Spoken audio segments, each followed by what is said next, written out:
전라남도가 2023년 전국체육대회와 전국장애인체육대회 조직위원회 창립총회를 열고 양대체전 성공 개최를 위한 본격 준비에 들어갔습니다. 전라남도 교육청이 2023년을 전남교육 대전환 원년으로 선포했습니다. 하지만 새로운 교육 정책을 찾아보기 힘듭니다. 목포 시내버스가 오는 10일 이후부터 또다시 운행 중단 위기에 놓이면서 목포시가 대책 마련에 고심하고 있습니다. 해남 매일시장의 개장을 앞두고 막바지 공사를 하고 있지만 주차장 부족 문제는 여전히 해결해야 할 과제로 남아 있습니다. 여러분 안녕하십니까? 목포 MBC 뉴스데스크입니다. 내년에 전남에서는 전국체육대회와 전국장애인체육대회가 잇따라 열립니다. 전국 각지에서 4만여 명의 전남을 찾게 되는 만큼 대회 성공 개최를 위한 준비가 벌써부터 본격 시작됐습니다. 김진선 기자입니다. 올해 울산에서 열린 전국체육대회 폐막식에서 대회기를 넘겨받은 전라남도. 내년 10월 13일부터 일주일 동안 전남에서는 104회 전국체육대회가 열립니다.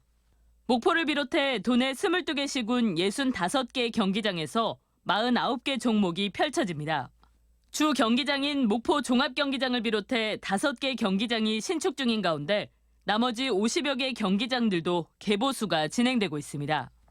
최상의 경기력을 갖출 수 있는 스포츠 인프라 구축을 위해 목포 종합경기장 등 5개 경기장을 신축을 하고 51개 경기장 개보수로 하여 내년 상반기 중으로 모든 조성을 마무리 짓도록 최선을 다하겠습니다. 전국체전에 이어 전국장애인체육대회도 열리다 보니 전남을 찾게 되는 선수와 임원들만 4만여 명에 달합니다. 양대체전의 성공을 위한 준비가 본격 시작됐습니다. 김영록 전남지사를 위원장으로 하는 조직위원회도 구성돼 각계각층에서 양대체전의 성공 개최에 힘을 보태기로 했습니다. 특히 안전하고 깨끗한 교통과 숙박 등으로 환대 분위기를 조성하고 도민들의 참여도를 높이는 데 집중할 방침입니다. 정말 감동을 주는 우리 전라남도가 갖고 있는 모든 것을 보여주고 우리 도민의 역량을 한데 모아서 올림픽에 버금가는 멋진 전국체전이 되게 하겠다. 목포역 광장에서는 오는 15일 전국체전 카운트다운 시계탑 제막식과 함께 D-300 행사가 열리는 등 양대체전을 위한 준비가 본격화되고 있습니다. MBC 뉴스 김진선입니다. 전라남도 교육청이 2023년을 전남교육 대전환의 원년으로 선포했습니다. 새로운 교육 정책을 추진하겠다며 대대적인 계획을 발표했지만 기존 사업을 일부 수정하는 선에 그치는 등 새로운 내용을 찾아보기 힘들었습니다. 박종호 기자입니다. 주민 직선 사기 전라남도 교육청이 2023년을 전남교육 대전환의 원년으로 선포했습니다. 공부하는 학교와 미래교육 등 4대 교육 지표와 3대 대전환 과제, 15개의 중점 과제 등을 통해 정책을 본격적으로 추진하겠다는 겁니다. 전남교육청이 발표한 3대 대전환 과제는 맞춤형 학력 향상과 전남형 교육 자치, 공감과 배려의 학교 문화 조성입니다. 대전환은 기본으로 돌아가는 데 길이 있다고 생각합니다. 학생들의 미래 역량을 기르는 일에 우리가 먼저 더 준비하고 더 먼저 시작해야 된다고 생각을 합니다. 하지만 세부적인 내용을 살펴보면 기존의 사업을 확대하거나 일부 수정한 사업이 대다수였습니다. 새롭게 신설하겠다는 학교지원센터 맞춤형 학교지원 강화는 지난 2020년부터 추진되고 있는 사업이고 민주시민 토론학교 운영도 3년 전부터 했던 사업에 해외 교육을 추가했을 뿐입니다. 정교조에서 보기에는 크게 대전환이라고 할 만한 큰 변화의 내용은 사실 잘 보이진 않았습니다. 일부 개선한 것은 좀 보이나 큰 틀에 있어서는 큰 변화가 좀 보이지 않는다는 것에서 다소 좀 아쉬운 부분이 있습니다. 김대중 교육감호가 출범 6개월이 됐지만 역점 교육 사업들은 아직도 제자리를 잡지 못하고 있습니다. 학생 교육 수당은 전남 22개 시군 가운데 16개 지역만 대상지로 정해지면서 나머지 지자체에서 잡음이 나오고 있습니다. 또 지자체와 사전 협의와 협력이 부족해 가칭 전남교육수련원 설립 예산 200억여 원이 전액 도의회에서 삭감돼 사업 추진이 어렵게 됐습니다. 혁신과 변화를 꾀하겠다는 전남교육 대전환 계획. 말뿐에 그치지 않기를 도민들은 지켜보고 있습니다. MBC 뉴스 박종호입니다. 16강전 브라질을 맞아 아쉽게 패했지만 대한민국 대표팀은 12년 만에 원정 16강이라는 목표를 달성했습니다. 광주 전남에서도 새벽 시간이지만 뜨거운 응원전이 펼쳐졌습니다. 우정훈 기자입니다. 광주대 조규성 선수 후배들이 밤을 잊고 한자리에 모였습니다. 예상보다 많은 600여 명이 모여 장소가 대강당으로 바뀔 만큼 열기는 뜨거웠습니다. 전반 7분 브라질 비니시우스 선제골이 터진 뒤 대량 실점으로 이어졌지만 응원단은 포기하지 않았습니다.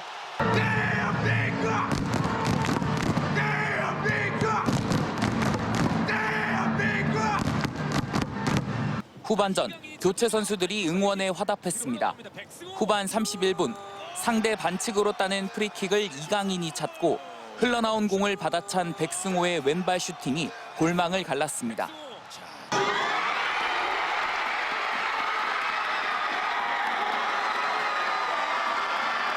하지만 피파 랭킹 1위 브라질은 더 이상의 빈틈을 허용하지 않았습니다. 아쉽게 1대4로 패하며 대한민국의 카타르 월드컵이 마무리됐습니다.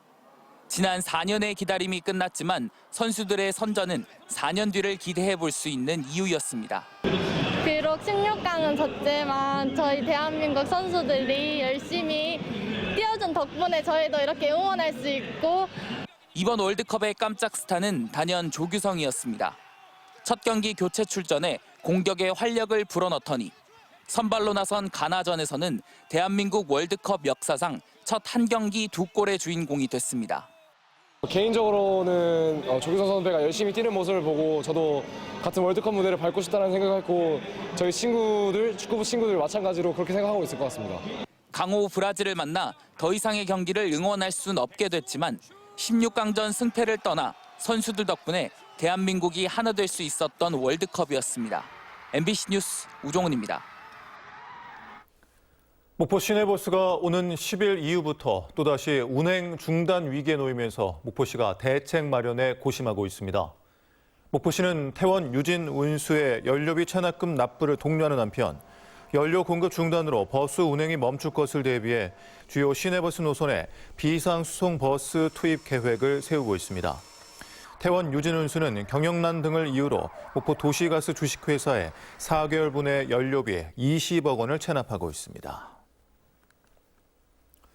화물연대 파업이 장기화 조짐을 보인 가운데 전남 지역 건설 현장에서 일부 공사 차질이 빚어지고 있습니다. 전라남도에 따르면 도내 195곳 공사 현장 가운데 18곳에서 레미콘과 철근 등 공급 차질이 빚어졌으며 시멘트 출하는 파업 이전의 75%, 레미콘은 34개사가 납품을 못하고 있습니다. 한편 도내 항만 물류와 철강, 석유화학업, 주유소 등 유류 수급에는 아직 이상이 없는 것으로 파악됐습니다. 해남군의 유일한 상설시장인 매일시장이 오는 23일 개장을 앞두고 막바지 공사를 진행하고 있습니다. 41년 만에 현대화되는 해남 매일시장이지만 부족했던 주차장은 여전히 확보되지 않아 대책 마련이 시급해 보입니다. 신광하 기자입니다. 해남 5일장이 이전하고 난 자리에 개설된 해남 매일시장의 옛 모습입니다. 해남천을 따라 상가 건물이 들어선 소형시장으로 41년간 해남 지역의 유통을 도맡아왔습니다. 낡은 건물, 주차난 등 모두에게 불편했던 시장 건물은 결국 안전진단에서 부적합 판정이 내려졌고 지난 2014년부터 활성화 방안이 추진됐습니다. 이후 전통시장 시설 현대화 사업에 선정됐고 4년 전 토지 보상이 완료되면서 공사에 들어가 준공을 눈앞에 두고 있습니다. 장사 잘 되고 환경이 좋고 장사가 잘 된 것이 우리한테는 보람이죠. 오는 23일 개장하는 해남 매일시장은 전통시장 형태를 갖춘 시장에 노점상과 가설 점포를 흡수한 점이 특색입니다. 지상 1층에는 63개 점포가 들어서고 2층에는 청년몰과 음식점 한 곳이 들어설 예정입니다. 새로운 모습과 새로운 마음가짐으로 친절과 위생을 최우선 목표로 해남 매일시장이 운영될 예정입니다. 건물 규모는 2배 커진 해남 매일시장이지만 옛 장터의 문제였던 주차장 부족은 그대로 떠안게 됐습니다.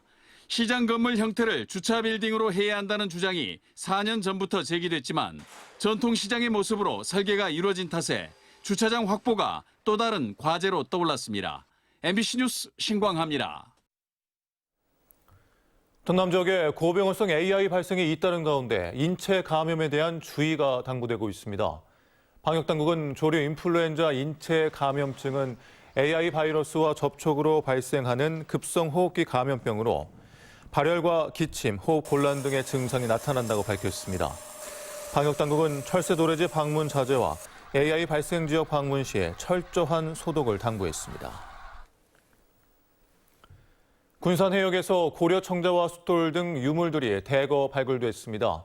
국립해양문화재연구소는 지난해에 이어 올해 고군산 군도 해역에서 고려 청자와 조선시대 분청사기에 삼국시대 토기로 추정되는 석재 등 356점을 추가 발굴했다고 밝혔습니다. 특히 숫돌의 경우 100점 이상의 무더기 상태로 나온 것은 처음으로 공납품으로 운송하다 배와 같이 침몰한 것으로 추정됩니다. 다음은 2023 희망 나눔 캠페인에 성금을 보내주신 분들입니다.